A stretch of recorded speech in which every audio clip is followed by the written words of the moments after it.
It's unlikely that you listen to this podcast and are somehow unaware of this, but just in case, I want to let you know right now until October 19th, noon EST, there is a crowdfund for a book that I am publishing called Double-Edged Sword and Sorcery. It's called that because it's 2 novellas bound in one book, written by classic New Edge Sword and Sorcery authors Dariel Quiogue and Bryn Hammond, which, if you're familiar with their work, you'll know that that is like a fun pairing of 2 people with their own very distinct voices tackling Mongolian-inspired sword and sorcery.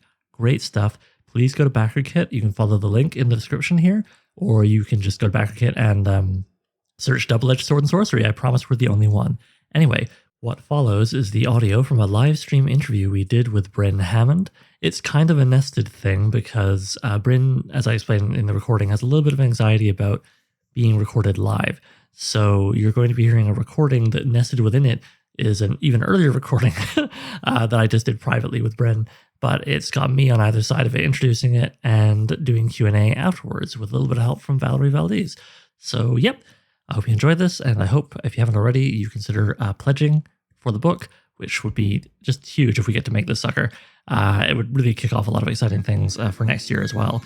And tell your friends, tell your frenemies, tell your lovers to enemies. All right.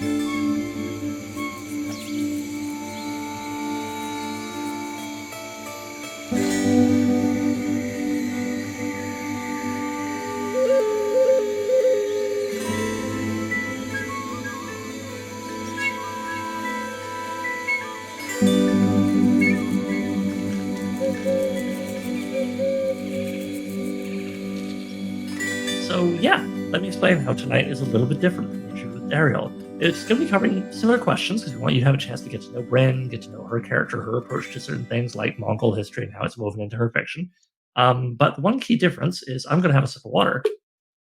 The second key difference is that, and Bryn doesn't mind me sharing this, we talked about it, Bryn gets very anxious when being like live on camera, and that's fair. A lot of people are. So I suggested to Bryn to make life, we try to be accommodating here in all kinds of ways at Brackenbury Books / New Age Sword and Sorcery. I said to Bryn, hey, how about to make you more comfortable, you and I record this individually, and then what we'll do for the live stream is I'll do an intro with a bad mustache, and then we'll play the recording, and then when the recording is over, we can still do the Q&A. So what will happen is Bryn will be in the chat, and she will take questions that we will then read the questions and the answers on screen. I'll be joined by a guest reader to play the role of Bryn, so you don't just hear my voice talking to my voice.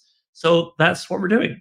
All right, Lee, our wonderful social media coordinator, without which this would be a lot more work for me, so thank you, Lee, is now going to remove me in the present and put me in the past plus Bryn for the interview. So Lee, please press play on the old the tape there.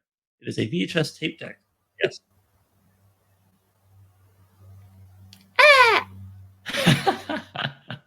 Thank you for that excellent handoff, live, Oliver. Here I am, recorded Oliver, along with recorded Bryn Hammond. Hi, Bryn. Hi. Thank you so much for joining me today. I'm really happy that we're doing this. Folks, you were enjoying this live stream of the recording with live bits on either end. Thank you so much for joining us for this as well. So I guess we should just sort of get into it. If you watched the Dariel's interview last week, some of the questions may be broadly familiar, and that's on purpose because I feel it's kind of like what we have going on with the double here is we have 2 authors who are doing broadly similar things, but they're completely different people doing it completely their own way, and I think that's really cool. So we're going to have some sort of similar questions, but they'll be, of course, all Bryn's thoughts and feelings and answers. So to that end, hi, Bryn. Why don't we start with this sacred genre, as I've seen a few people refer to it, sword and Why? sorcery. Why is it sacred? I don't know. I guess people really love it. I've seen that phrase a few times. I find it kind of fun, but I'm enjoying the. It's like goofy in a fun way to me. I don't know. Sorry if that offends anybody. It's a bit strange to call it sacred. Yeah, but hey.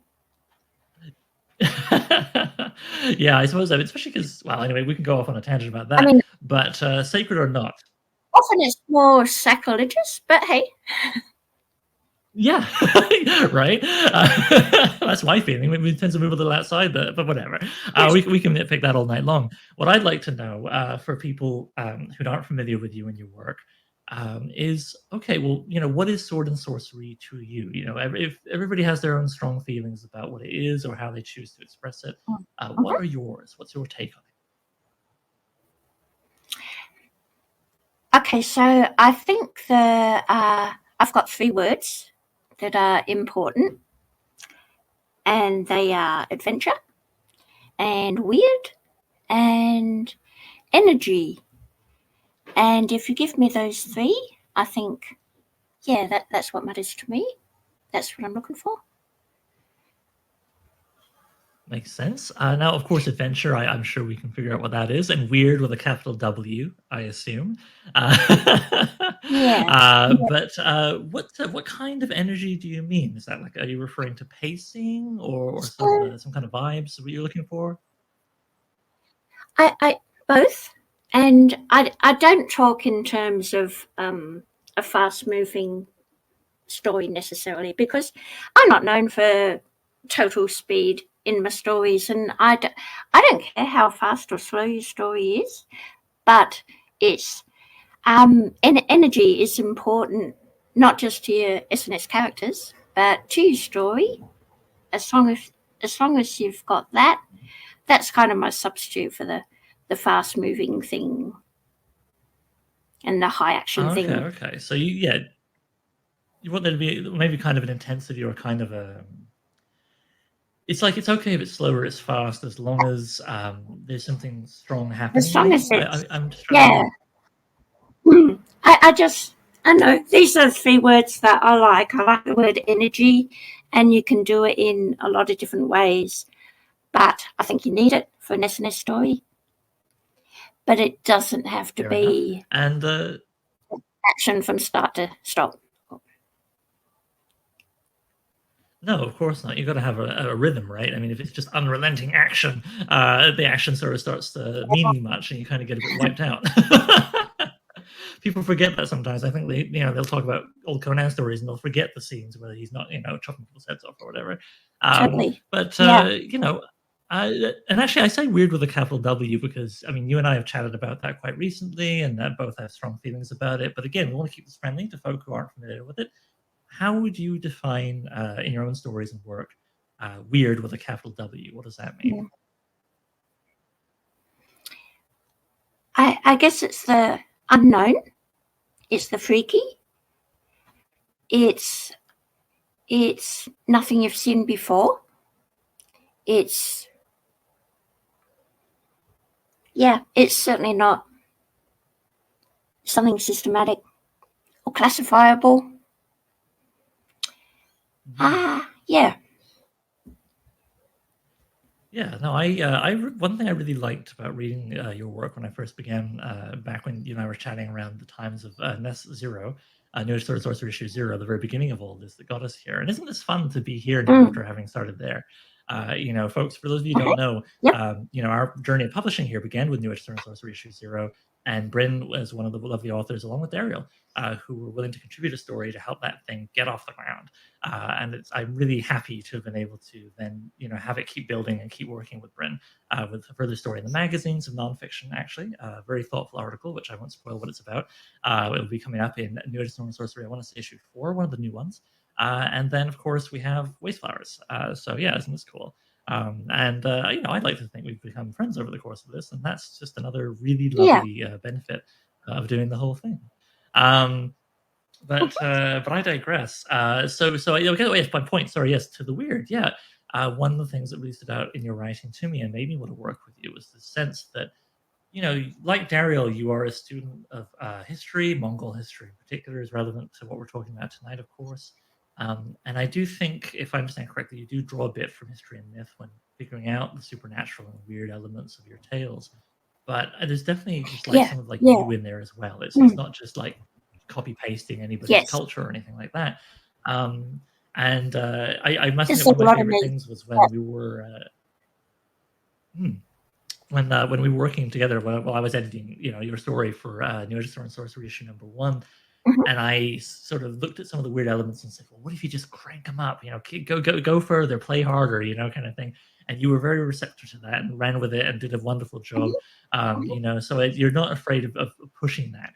And I think that's one of the reasons why people should be excited to read this novella, is that, you are not afraid to really lean into the weird.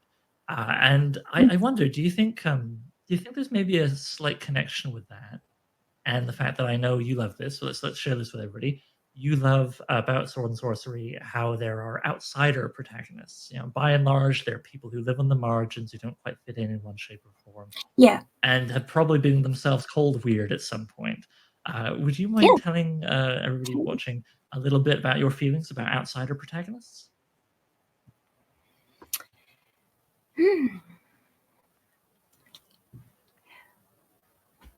Like, what makes it important to you? Or how do you connect with it?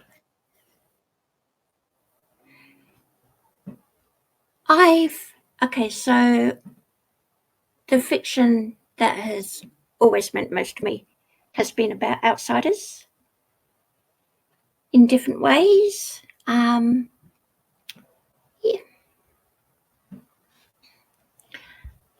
I'm failing Oliver. That's all right. Is that because maybe you yourself can identify with it? Because I mean, often one of the reasons a lot of people like Sword and Sorcery is usually because they're some kind of nerd or whatever, in high school, and they kind of feel on the outside for that, so they connect with it. Forgive me if I'm speaking out of turn, but I think you mentioned before elsewhere that being a queer woman, has made you sort of connect with some of these characters, and the fact that also very few of them are what you call big figures in their society. They're not kings and lords. They're not big wealthy people by and large. They feel kind of more they're struggling to get by and struggling to fit in, and that causes them trouble. And that's maybe something that you felt you connected with. Would that be fair to say? Yeah, very much so. Yeah. Both being a queer woman, both of those elements are big in me having been alienated a lot in my life, going back to when I was young. And yeah, that certainly drives my interest. So what is it about reading the SNS characters that connects to that for you? And was there any particular character? I know you've expressed admiration for Joanna Russ's Alex the Picklock, for one example. Where was sort of one of the first points of connection for you reading Sword and Sorcery back in the day? I think reading the Amazons anthology, edited by Jessica Amanda Simonson, that has,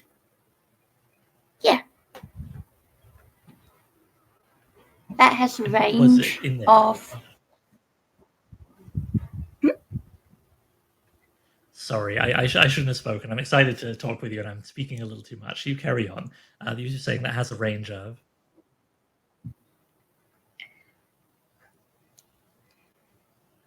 Has range of characters on the margins of their societies, and I kind of need that to. I don't identify with anything else, so. And so, it doesn't matter what way. Decide to make the leap.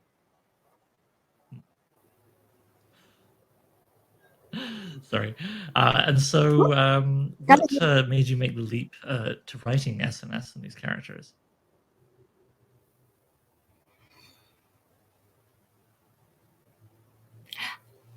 The first SNS story I wrote was only a couple of years ago, and it came about because of talking to you and the other guys.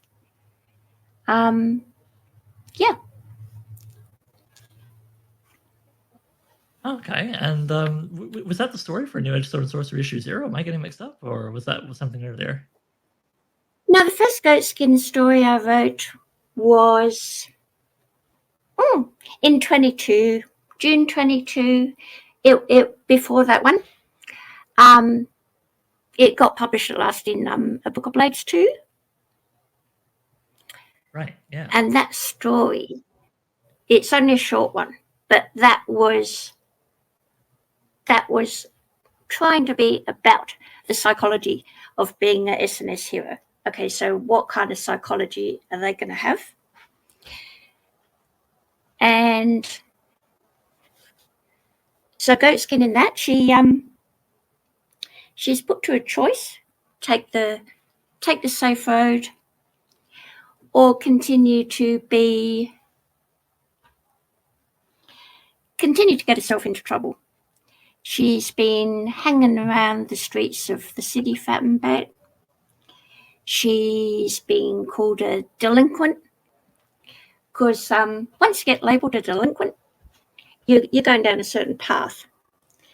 And she's got a friend who's trying to urge her to just take the safer path.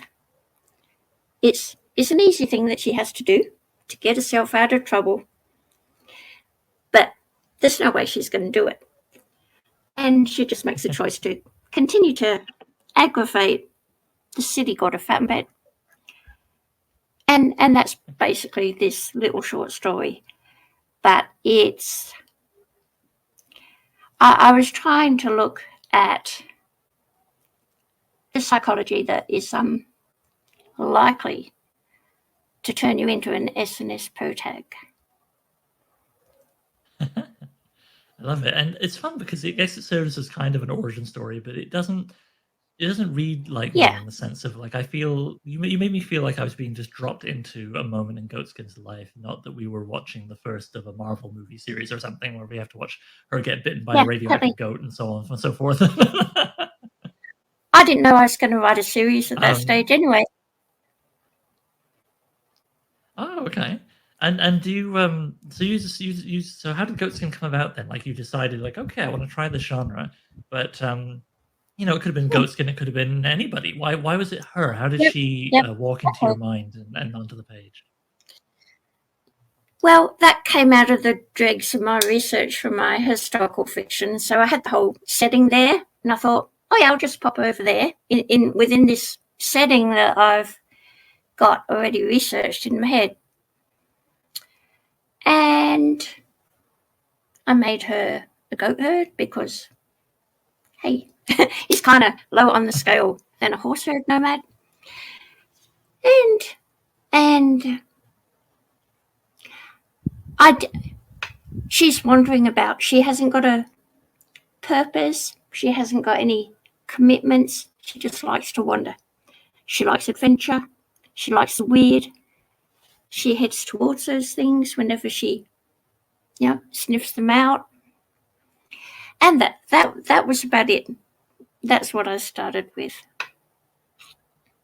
I like that though. I mean, that is very SNS. She's got kind of, as you say, no big attachments, and she's drawn to things on the margins, and it's sort of without a specific goal. She's kind of questing, don't you think?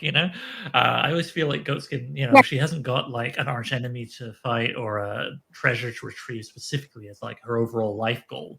But I always feel like she's moving somewhere, and I always want to follow her and see where she's going to go. Yeah, which is lovely.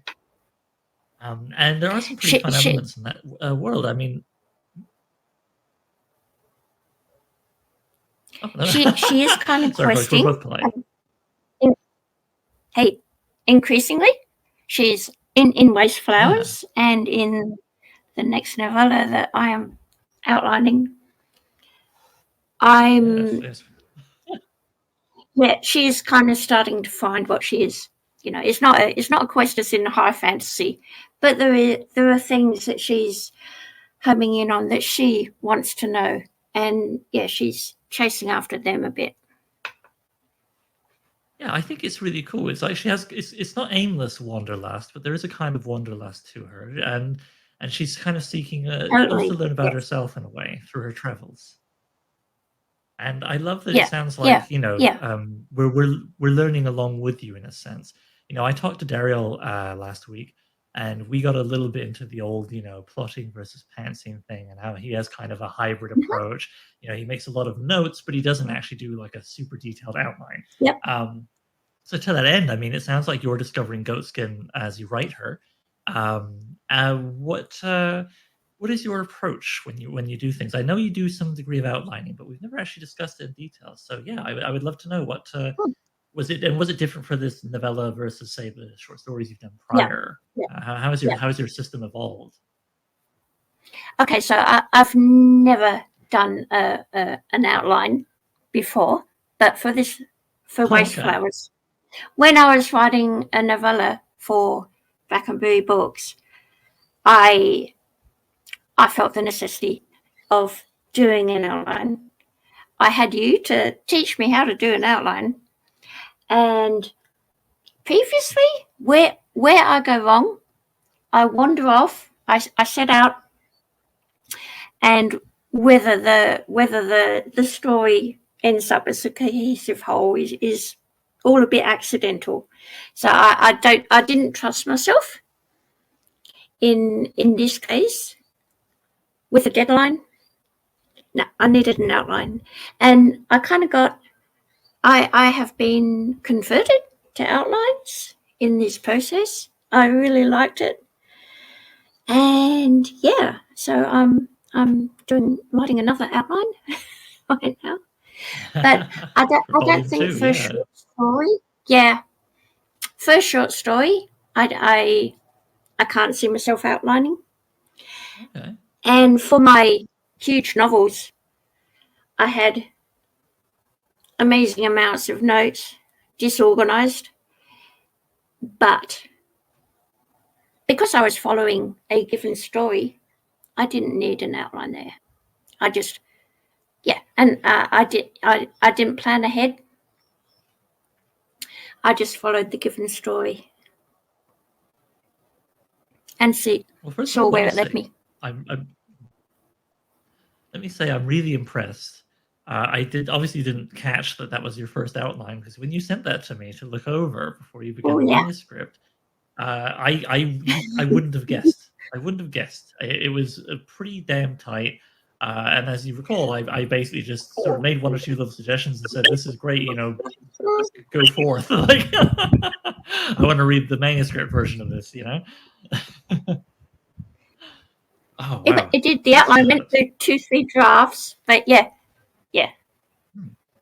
I hope you. Yeah. Well, I mean, anyway, like I said, there was some notes and maybe some tweaks, but I mean, but yeah. Sorry, go on. I'm just excited. I've just kind of finished an outline, and I think it's 8,000 words. So this is a detailed outline that I got next. But to have the confidence that I'm going to tell a novella length story, and it's not going to get misshapen. Yeah, I felt the need. Okay. I got so when you were doing the manuscript voice, oh, sorry, go on. We had a little bit of camera slow down. Pardon me. Carry on. Yeah, I'm getting that too. Sorry, folks, connection issues. But yes, so you were saying you with the outline, you needed the confidence that it gave you when doing the manuscript. Yeah. And how did it feel like when you were actually writing it from now? That's okay. So how did it feel with that confidence? Because this is your first time writing from an outline of this style. How was that for you? It was great. I mean, I've heard people say that writing from an outline kind of spoils the process for them, that they they're not going to be surprised anymore. But I have none of that. I think because choosing the little things, choosing your words is just, most of the fun. So it doesn't worry me that I know what scene's coming next and next and next.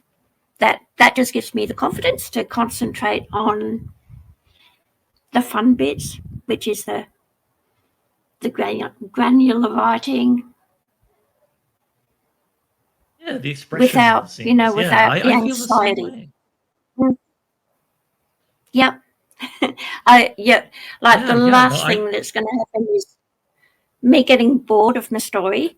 People say, oh, maybe once they've done an outline, they might get bored with the story. No way. Doesn't happen. I feel the same way. When I do an outline for a story, it makes me more excited because I can see it more clearly, Yeah, and yeah, I yeah, get, it builds anticipation for, as you say, the granular thing, yeah, the yeah, actual words on the page, and I can focus more on like how is the character going to say this, or how's their body language, or how I'm going to yeah, describe it, because I know what's going to happen. I don't have to worry about painting myself into a corner because I've already plotted it out, right? So yeah, yeah, it's really funny. Of course, I'm testing that to extremes with the novel I'm working on now, and I've been outlining for yeah, 4 years. It's just the outline's just about yeah, done, but we're not here to talk about me. Although actually, by chance, folks, funny enough, Bryn is reading my first novel, Jankar Leopard, and yeah. I Bryn, I don't finished know if my it shows in the manuscript. Oh yeah. Okay, well, yeah. we'll have to talk about that off camera because we're here to talk about you and your novella. Okay, But I will say this while we're on camera. I wonder, does it show to you? Because for that one, I knew the ending. I knew from the beginning of writing it. I okay. always knew the ending I was working toward, and I knew the way I wanted to leap between different characters from chapter to chapter. But I was writing a few chapters, and then I'd have to stop, and then I go, outline the next bit, Yeah, okay, and then write it, and then outline the next bit, and then write it, back and forth, back and forth, and I don't. I don't know if that shows, if that maybe the story's a bit, I don't know, it feels like three slightly different books jammed together because of how I kept going back and forth between outlining and writing. I vowed never to do that again.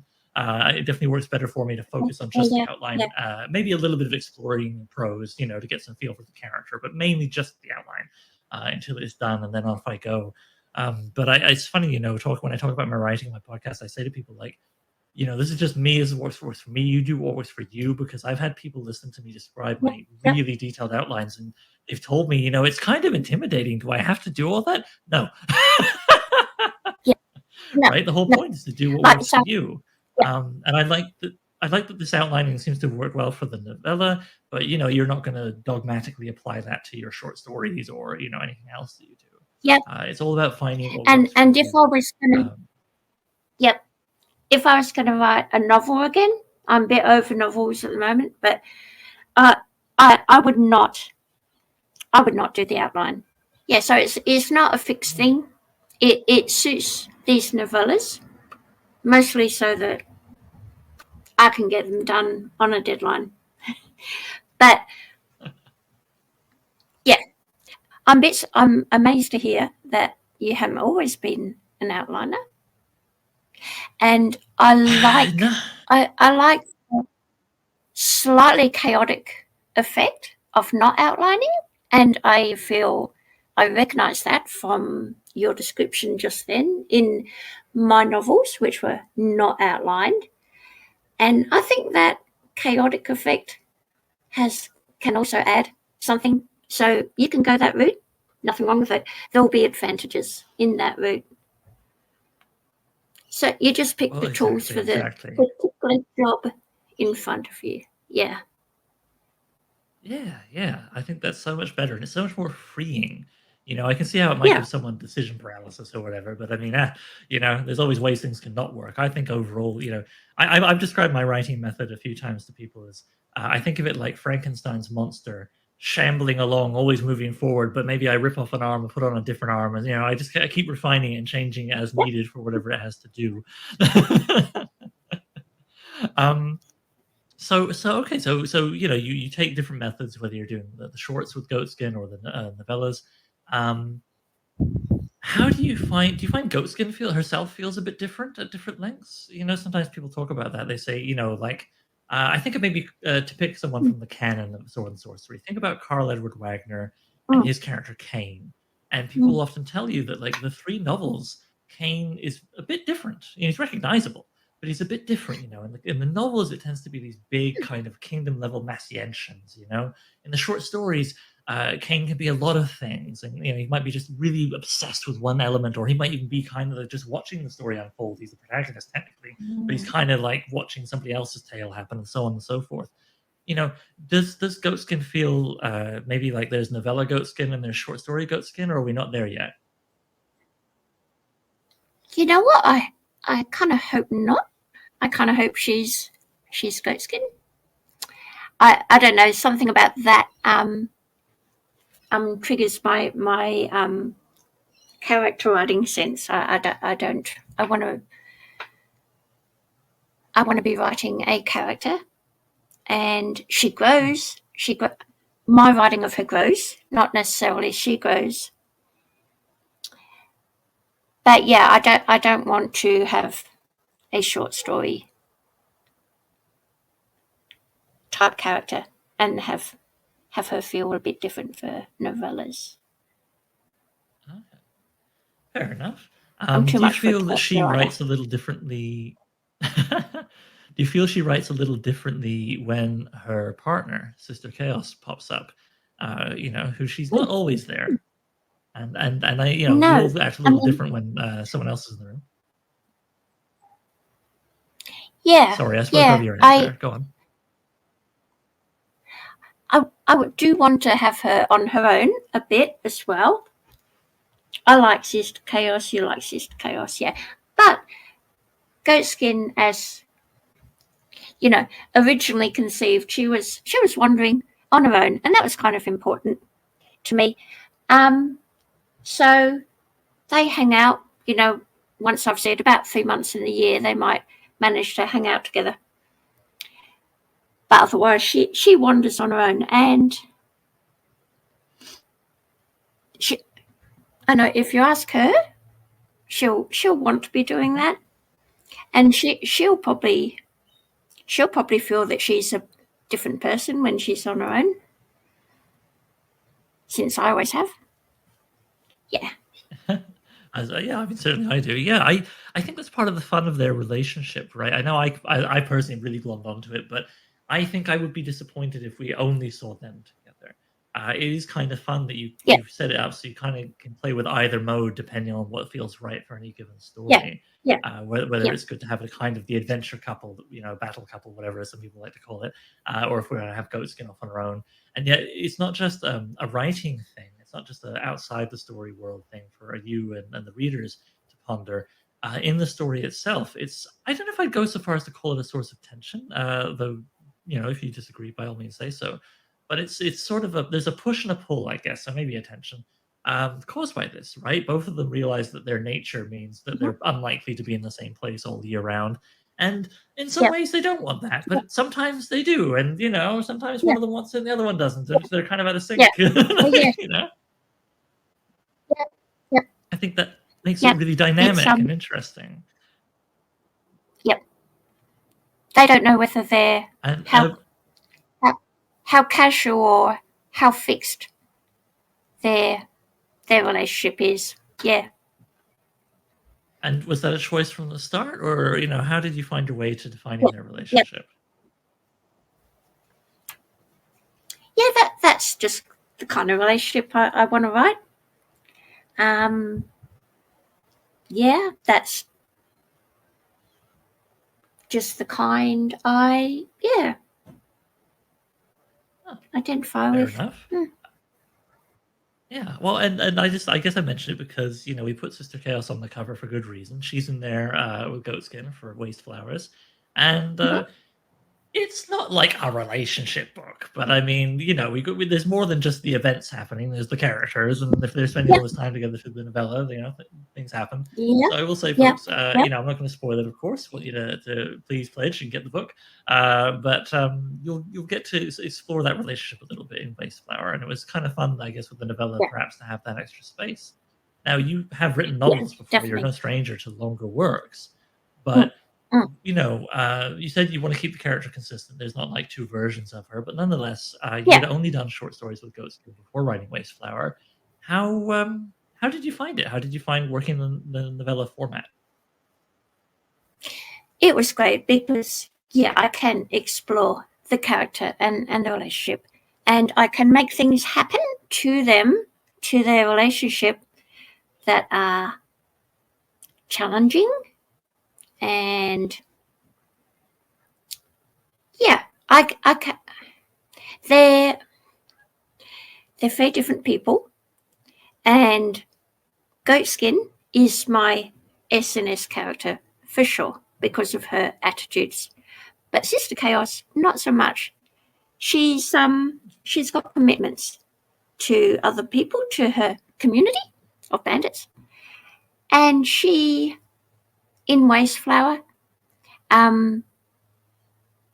that's brought out. And other things between them that have been bubbling, other differences where they might not understand each other or align. Yeah, those things are brought out. And I love writing character stories that have a bit of room to move from novels. I still love writing novels, by the way. Yeah, I loved writing a very long character story, relationships changing over time. Yeah, so I got to do a bit of that and enjoyed it very much. There's nothing wrong with the short story. It's just a different mode. I, of course, really love the story that introduces Sister Chaos, bearing her name. Yeah. In Double-Edged Sword Sorcery issue #1, folks. If you want to read that, you can see that character's introduction there. You don't have to read it. That's the nice thing. Also very SNS. Bryn, you were considerate enough to write your story so that people can just be airdropped in. You can begin with Waste Flowers and be fine. But if you want to, get a little extra there, you can read the introduction of Sister Chaos and her named story in Double-Edged Sword Sorcery #1. And with great art by Dan Rempel. I really like that. Yeah. So it's kind of fun. Like we by following the currently but short but growing canon of Goatskin stories. We get as you say, there's that one in a Book of Blades Volume 2.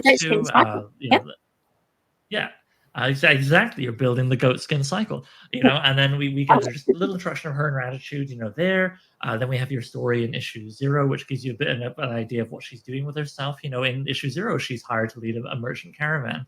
And there are complications, but that's a bit of a different tale, and of course a short one. And then we get to just have a bit of that character work in a small dose with her and Sister Chaos and their story in issue #1. And now we go, bigger canvas and spend a bit of time both more with the caravan leading kind of life and how she gets along, Goatskin, and her relationship with Sister Chaos. So it feels like a logical building, and yet it's happened quite naturally and organically, so which I think is the best way to have it happen. Yep. So yeah, I myself am very excited to read that manuscript for the second novella. Folks, I will admit I got a bit fanboyish after I read the one for Waste Flower, and I said to Bryn, "Oh, wouldn't it be fun if this happened or that happened?" Oh, but I didn't give orders. I don't do that. So I'm actually as in the dark as anybody.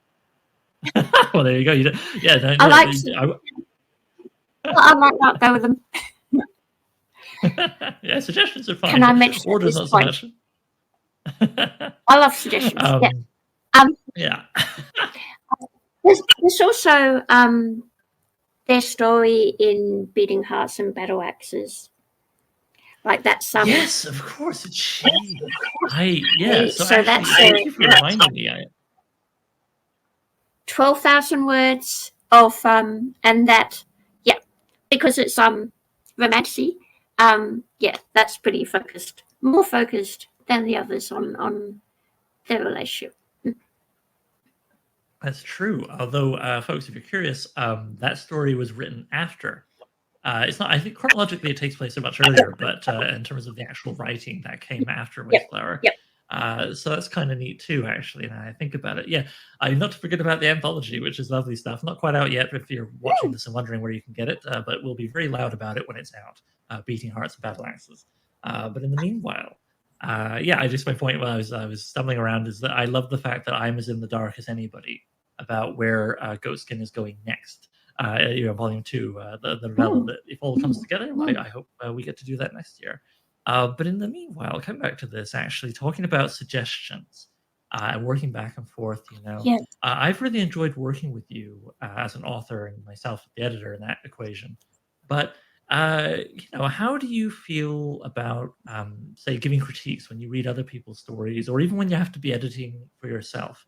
What is what's your kind of attitude? What do you look for? What do you try to tell the other person? Or when it's just you one-on-one with your own manuscript and yourself, how do you approach it? How do you approach the act of editing?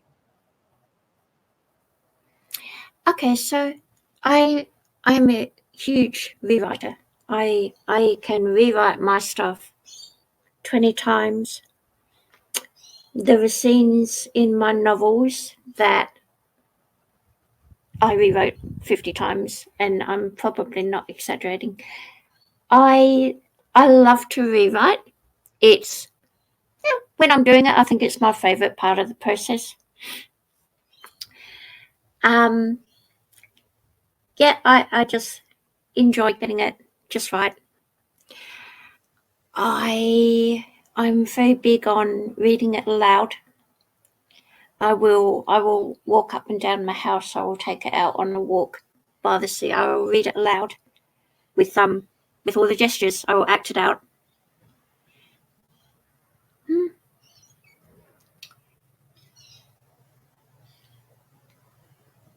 And I'll keep doing that. I'll keep doing that until it's just perfect, until it just works, word perfect.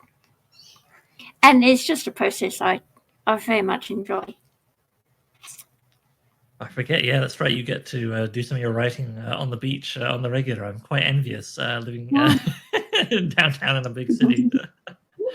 I'm wondering, are there over the years, are there any kind of things that you know, there's sort of your personal bugbears? You know, a simple one for me is I'm terrible about the apostrophe s in its, but also, you know, I have to be mindful of word repetition with myself, or certain things. I end up having a whole bunch of characters. Like, how to put it used to be a thing in my writing I had to work on, where I would have too many scenes that would just be one person entering a room, having a conversation where they're demanding something, and then getting it or not, and then they just leave. And that's about the whole scene. You know, that was something over time I had to diversify my scenes and make more happen within those particular kinds of like confrontations.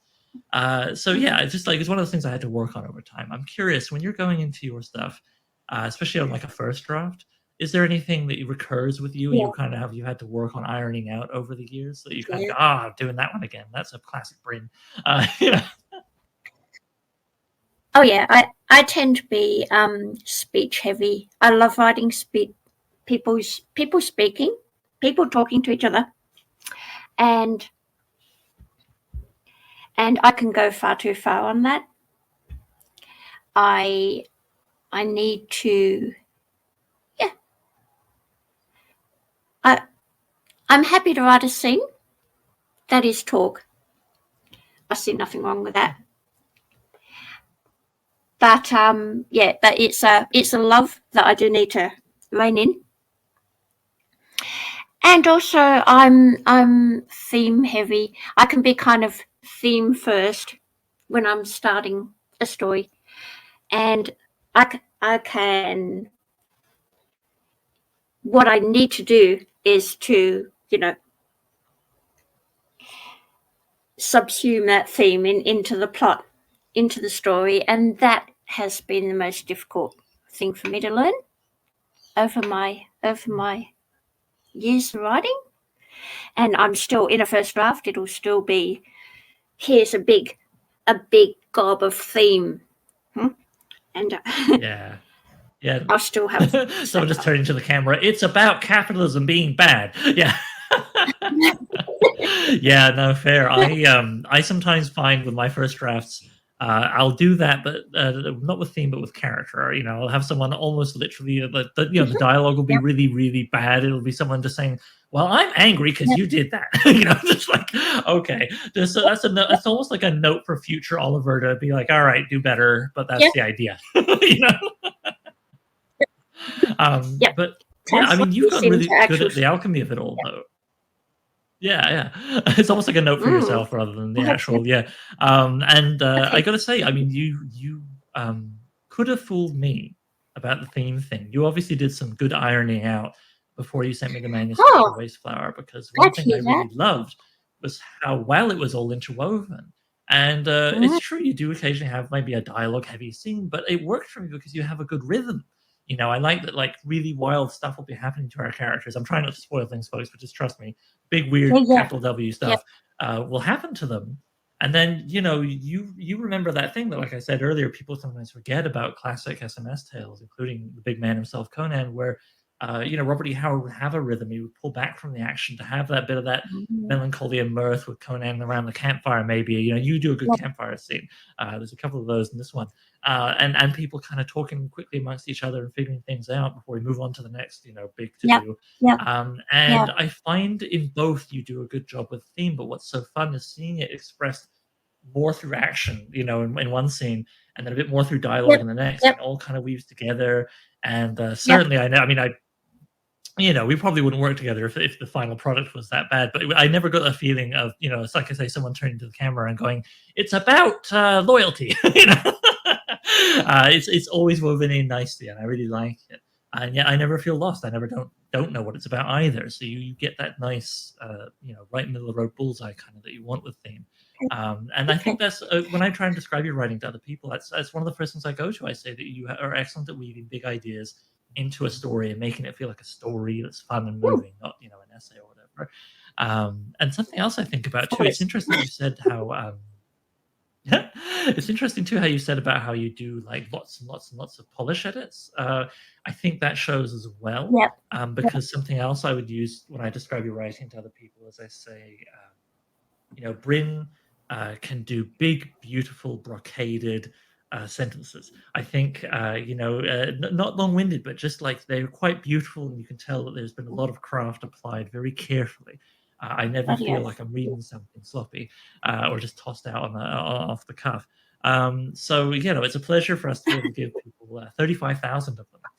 Now, something I realize I haven't actually touched upon, I meant to talk about earlier, and we're almost out of time before we want to go to the question and answers. So let's cover this a little bit quickly if we can.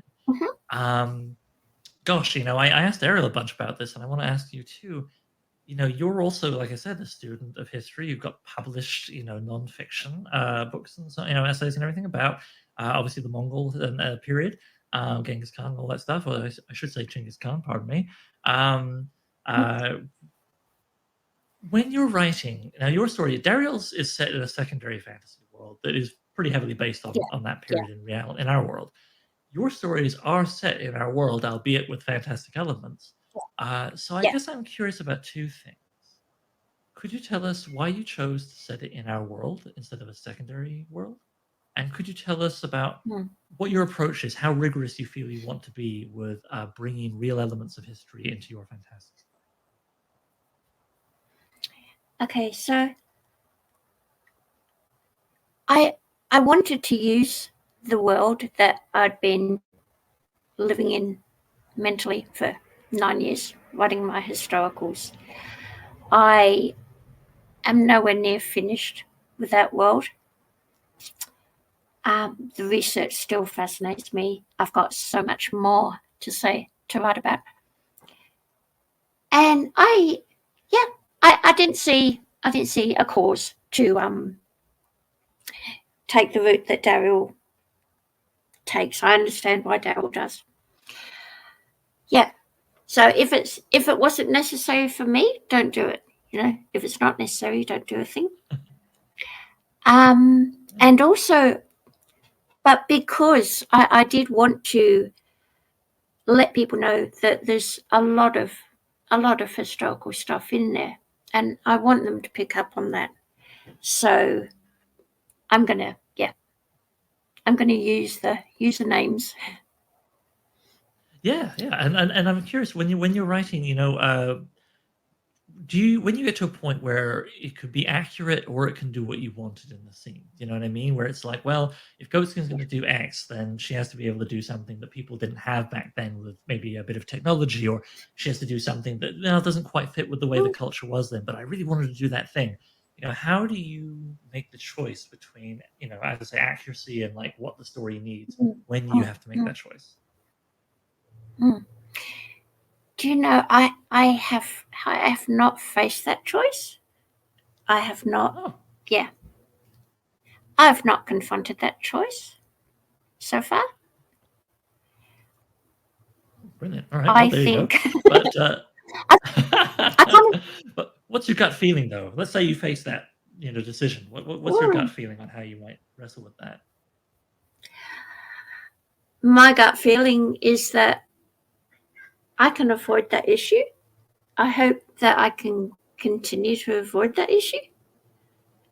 Like there's so much possibility within the discipline of historical fiction. There's still so much possibility that you can find a way to do whatever you want to do. I'm not such a I don't even use the word accuracy a whole heap. because history is also interpreted. And even in my strict historical, there's so much of me in there. I'm writing about the things I want to write about. So, yeah, you find a way to do that. You find a way to do both at once. That's got to be my answer. That's a good answer. Fair enough. Okay. Well, you know me, I love to talk, and I love to talk with you. That we've been on it for about 45 minutes now, which is a good time, I think, to go to the Q&A. So, folks, have a think about what you might want to ask Bryn. And, well, I'll let, in living color, present day Oliver take the baton now. So, yeah, thank you, September 20th, Bryn, for talking to September 20th, Oliver. And I guess, whatever day we end up doing this, Oliver and Bryn will carry this forward with you in the chat and me on camera. All right. See you in the future.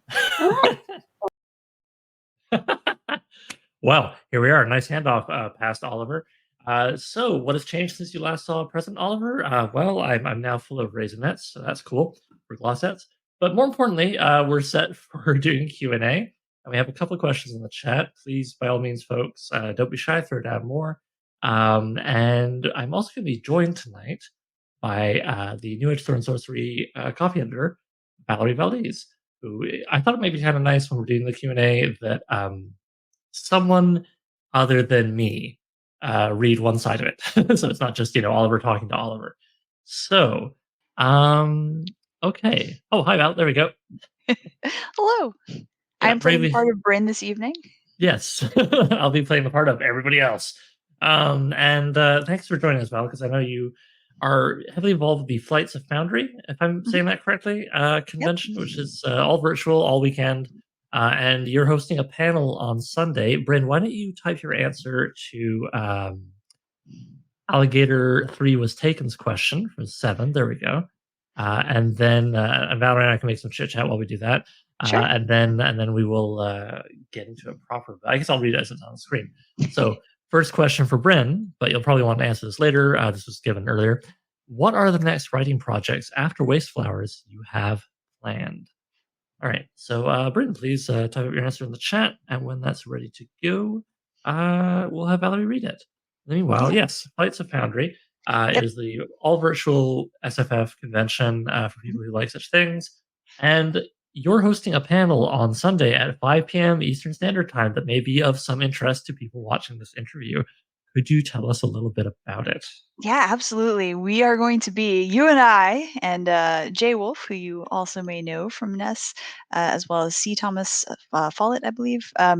And it is reforging sword and sorcery. So it's essentially talking about contemporary sword and sorcery, the kinds of changes that people have made, the new authors that are working on it, new publishers that are publishing it today, and how things are different, how things have been updated for modern times, modern audiences, while still remaining true to the genre's roots and boundaries and all of that stuff. So I think it's going to be a lot of fun. It's essentially what about the conversations that we have every day in the Nest Discord, but at a convention. So it should be fun. Yeah, and I'm really grateful for it because it just hasn't really been an option for me the last year or two to go to conventions like Gen Con and so on, where I know there have been panels, broadly speaking, about SNS, what's up with that right now?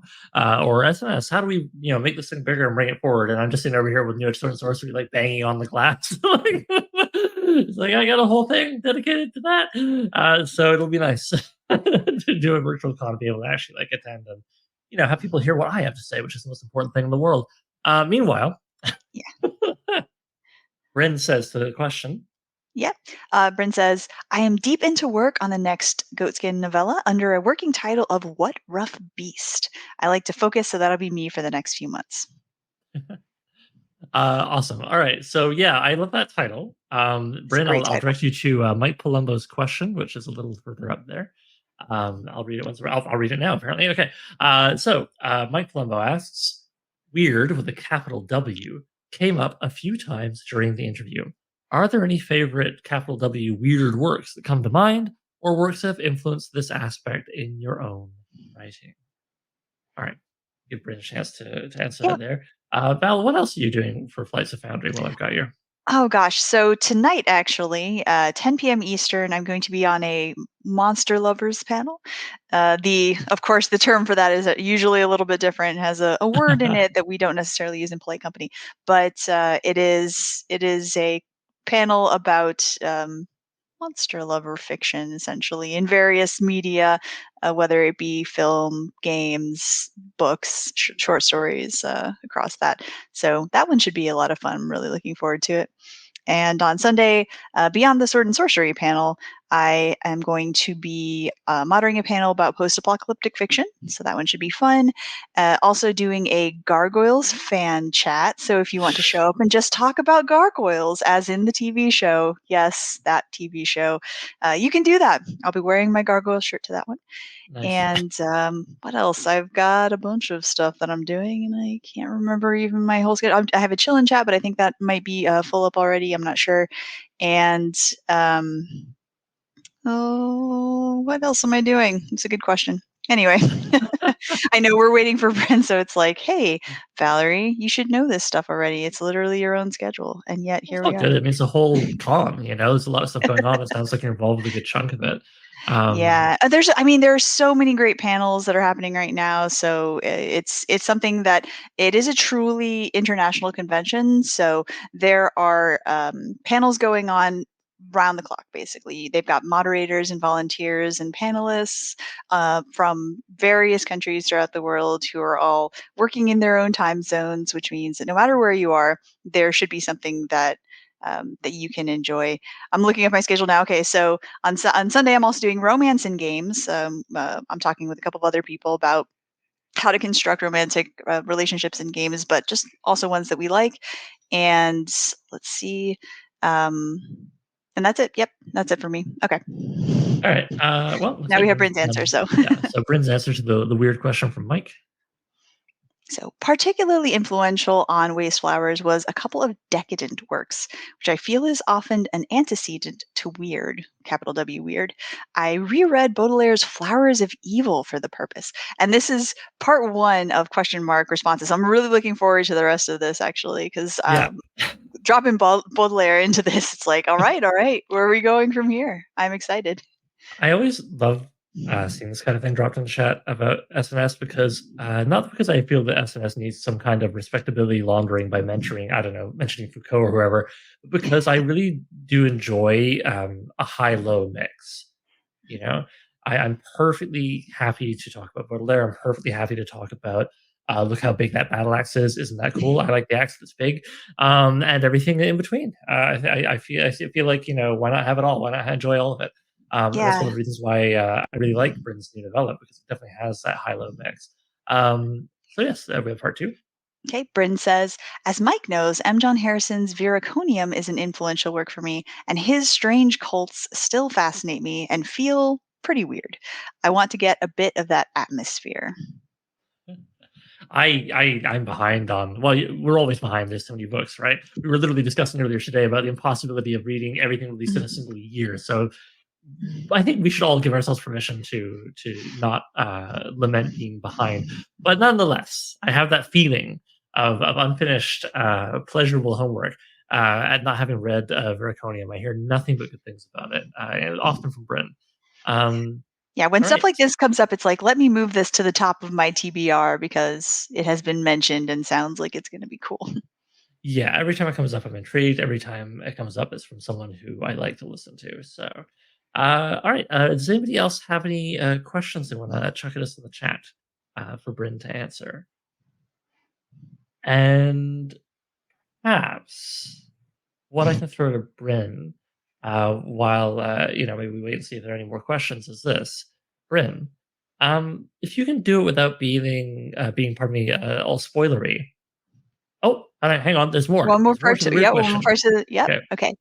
Bryn says, I'd better mention a more recent work, KJ Bishop's Etched City. When I read it was kind of the book I wished I'd written. It was obviously influenced by Decadence too. Bryn, for people who aren't me, I know everything. Could you elaborate a little bit on decadence, right? What does that mean in terms of like a literary or historical period? And maybe what do you like to take from that? Because I'm intrigued. and would like other people who don't remember what decadence is to be reminded. It's like, for those who don't know, here is what it is. For those who forgot, here's a refresher. Yeah, for those who are very smart and feel very good about themselves, they don't have to couch this question in any rhetorical gag. But also, I think what's cool is finding out how Bryn perceives decadence, which is something that, it can be very personal and very experiential. So it's always worth hearing from people how they describe particular things, movements. Oh and no, whatnot. 100%, 100%. I mean, I that's the sincere, actual, like, intelligent nugget I was dancing around, and should have just gone straight for. I think about the word pulp. Like, Mhm. depending on where I run into that, sometimes it makes me very excited. Sometimes it makes me want to run screaming in the other direction. It all really comes down to like, Who's using you the know, term and how? Yeah, yeah, absolutely. yeah. Yep. Yeah, no, that's definitely a biggie. Yeah. Um, Gosh, what terms in SNF, pardon me, SFF do you run into, Val, that make you kind of really like? It could be either way, dramatically, depending on you Okay, know. well, I'm I'm gonna throw out just the various punks, I guess, because Yeah. I feel like there's a big conversation I think has been going on in SFF recently about the difference between punk as an ethos and punk as an aesthetic, and so that's something where you can find fiction of a particular punk variety and think, oh, this is going to be punk ethos, and then oops, it's actually just punk aesthetic, and that's not what I wanted, or vice versa, it's punk ethos and it's like, no, I just wanted, the steampunk gears on hats kind of stuff. So that's the kind of thing that I think can come up in these conversations. Just what are the definitional criteria here for the particular genres, and at the same time you don't necessarily want to be too persnickety about it, I guess. It's more just trying to figure out, almost like AO3 tags kind of thing, fanfic tags. What is this? What does it mean? And is this what I'm looking for right now?